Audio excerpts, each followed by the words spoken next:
전화 역시 며느리와 통화하고 싶어 하세요. 전 늘 이 핑계 저 핑계 대며 피하지만 시어머니는 끈질기게 저에게 전화하시죠. 딱히 씹살이랄 것도 없는데 다만 시어머니는 너도 내 자식이라는 말도 안 되는 말로 저에게 효도를 바라시는 보통의 시어머니이시고요. 근데 왜 하필 나한테? 아들은 뭐 했으시려고? 뭐든 저에게 전화하십니다. 각설하고 이걸 저희 친정에선 모르세요.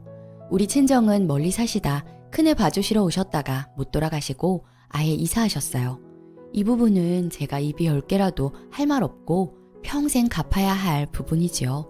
2개월 때부터 13년을 키워주셨으니 우리 딸에게는 저보다 더 애틋하십니다.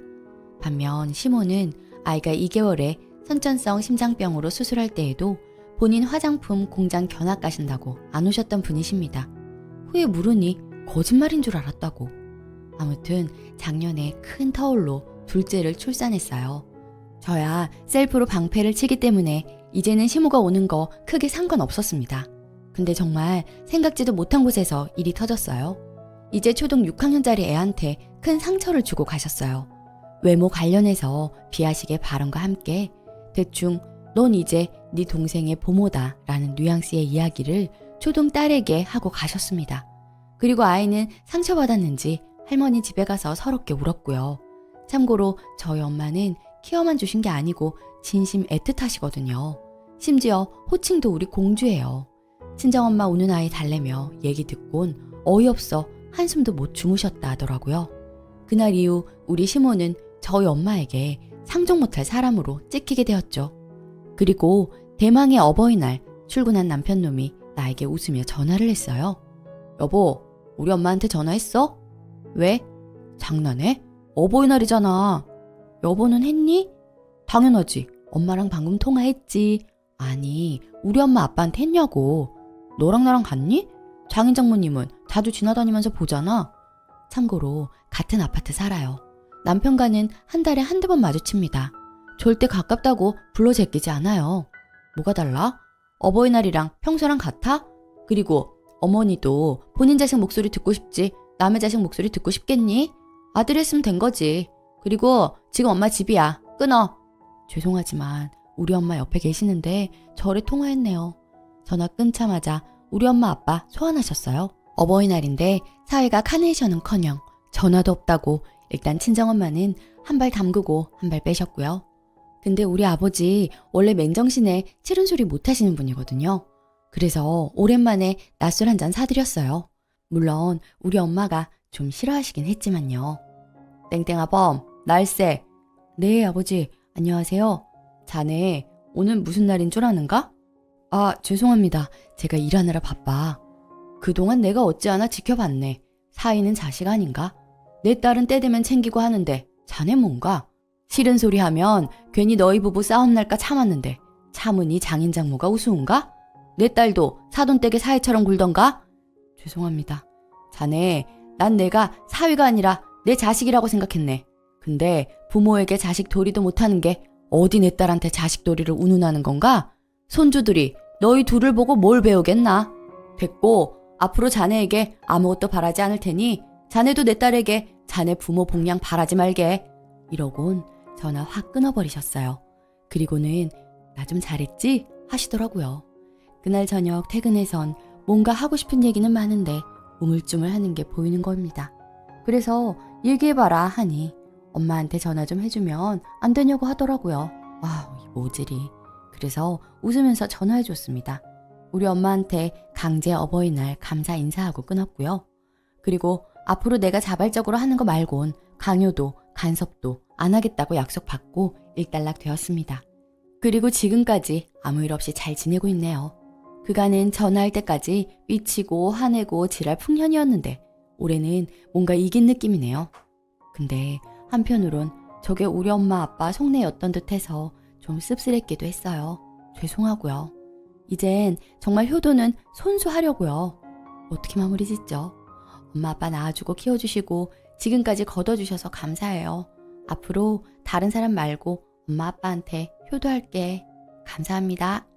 댓글. 이런 걸 보면 난 친정 부모님께서 딸의 든든한 보호막이 되어주는 게 참 부러워요. 우리 부모님은 네가 참아라. 남자들이 다 그렇지 하실 분들이라서요. 댓글 2. 아니 어버이날인데 시모한테 전화해서 도대체 무슨 말을 하라는 거죠? 감사 인사? 어버이날인데 시모한테 감사 인사를 왜 해? 쓰니 아버님 너무 좋으시네요. 두 번째 사연.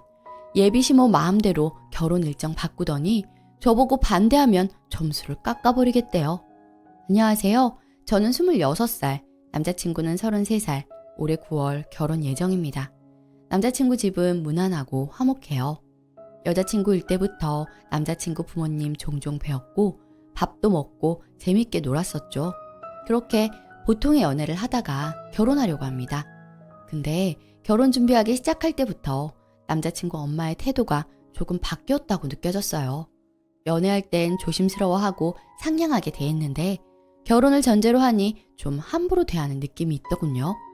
예를 들면 우리가 에이스 침대를 샀는데 침대 샀다고 하니 아이고 시몬스 침대가 더 좋은데 왜 에이스 침대를 사냐?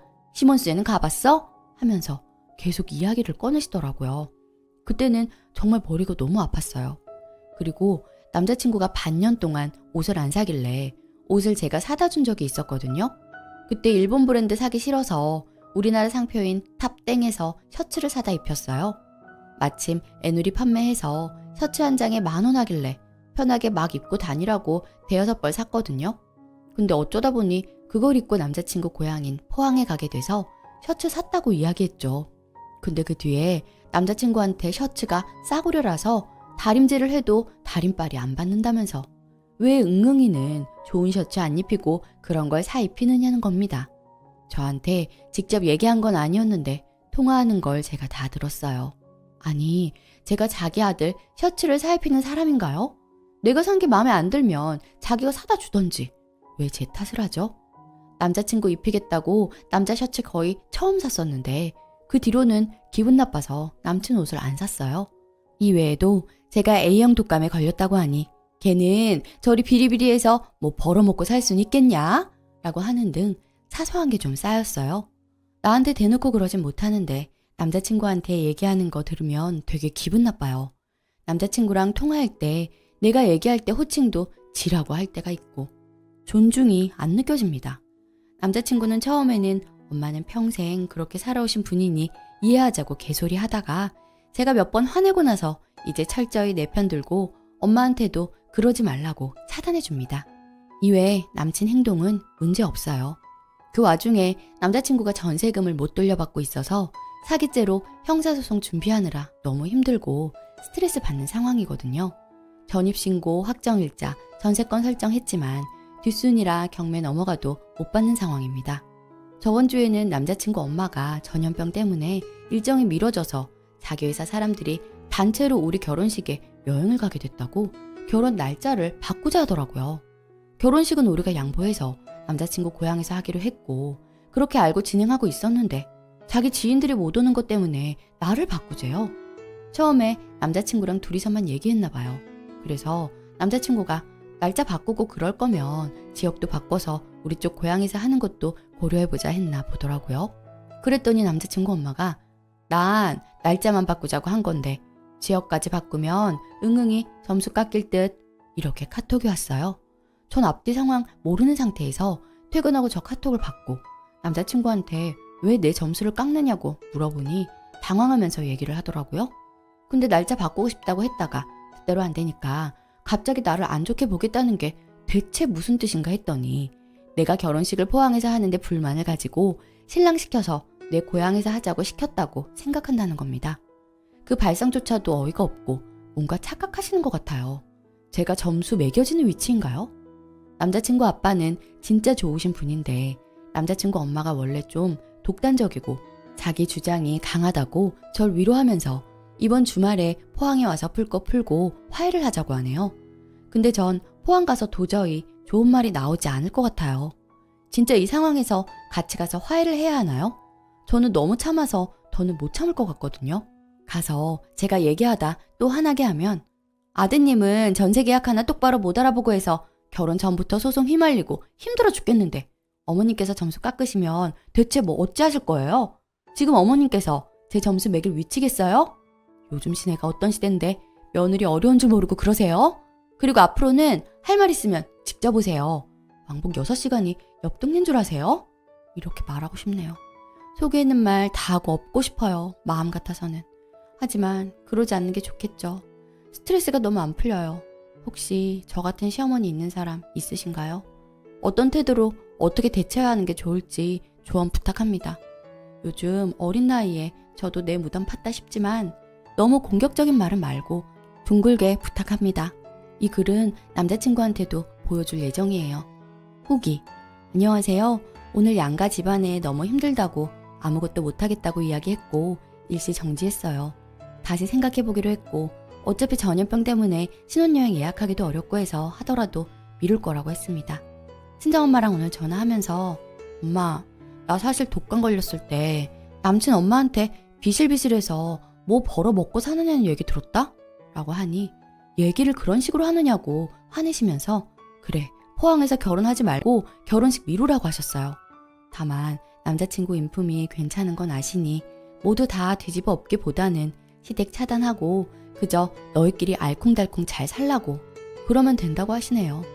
남친이 화를 잘 못 내는 성격이어서 이럴 땐 힘들지만 기본적인 성향은 착하고 순합니다. 그런 성격이 저에게 안정감을 주었고요. 제 직장 근처에서 작은 결혼식 간단하게 하고 날짜 정해지면 양가에 통보만 해달라고 쿨하게 말하셨어요.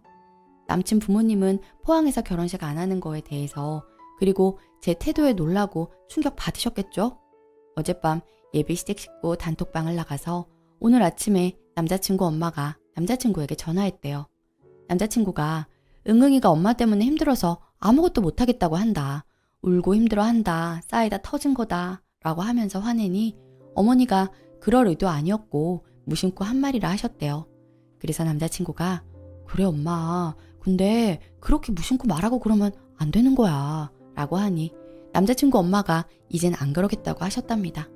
그래서 남자친구가 또 그러면 어찌할 거냐고 그럼 엄마랑 연락 못한다고 이야기했더니 어머니는 영 끊어도 되니 너희만 잘 살면 된다고 하셨대요.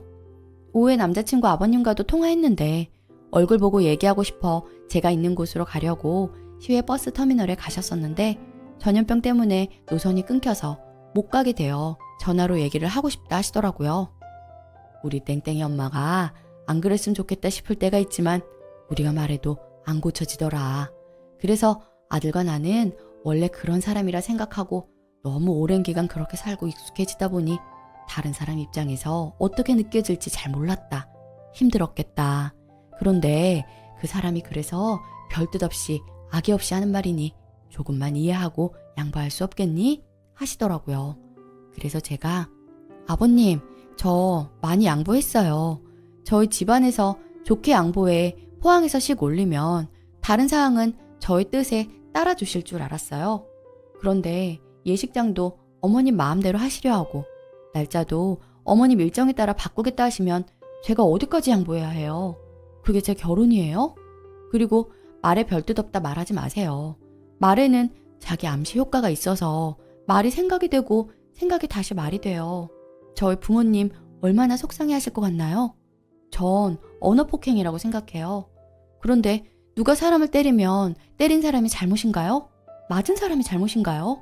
왜 저한테 이해 요구하시는지 잘 모르겠어요. 그리고 시댁에 이런 언행 이해해줄 요즘 사람 없어요. 바뀌지 않으면 오빠랑 결혼하려는 사람 아무도 없을걸요? 라고 하니 아버님께서 내가 할 말이 없다. 그래도 우리 아들이랑 잘 지냈으면 좋겠다. 나는 응응이 처음 봤을 때 참 화사하고 좋았어. 그때 생각이 난다. 다음에 또 전화했으면 좋겠어. 라고 하시고 끊으셨어요. 아버님은 좋으신 분인데 아직 의식이 없는 듯한 느낌이 있습니다. 그리고 착하고 순하고 물렁물렁한 느낌이 남자친구랑 너무 닮았어요. 두 사람을 어머니가 주물러왔던 느낌 물씬하고요. 저녁에는 남자친구가 퇴근하고 미안하다고 했어요. 그동안 내가 받았던 상처를 자세히 몰랐고 앞으로는 이런 일 없게 하겠다 하더군요. 그리고 같이 밥 먹었네요. 저는 그저 답답하고 힘든 마음에 글 썼는데 내 예상보다 훨씬 많은 사람들이 내 편에서 얘기해줘서 내심 고마웠어요. 그리고 자기 존중감은 물론 스스로 올려야 하지만 내 편이 너무 절실했던 것 같아요. 제가 유별나고 이상해 보일까봐, 그리고 파혼이나 관계 악화 같은 뒷감당 걱정돼서 솔직하지 못했었거든요. 자칫하면 다시 한번 더 내 감정을 숨기고 모른 척 넘어갈 수도 있었던 상황에서 댓글들 덕분에 나의 가치를 다시 되새기고 친정엄마한테도 용기 내서 말을 할 수 있었어요. 한번 이렇게 터뜨리고 나니 남자친구하고도 결혼 준비하는데 좀 더 의견 나누면서 할 수 있을 것 같아요. 정말 감사합니다. 댓글. 다른 거 검색하다가 우연히 보게 됐는데 이렇게 트러블이 생긴 결혼은 깨진 도자기와 같아요. 언제든 그 틈으로 물이 새고 때가 끼지요. 아직 너무도 어린 나이이니 단지 사람이 좋다는 이유로 안심하고 결혼하는 우를 범하지 않았으면 좋겠네요.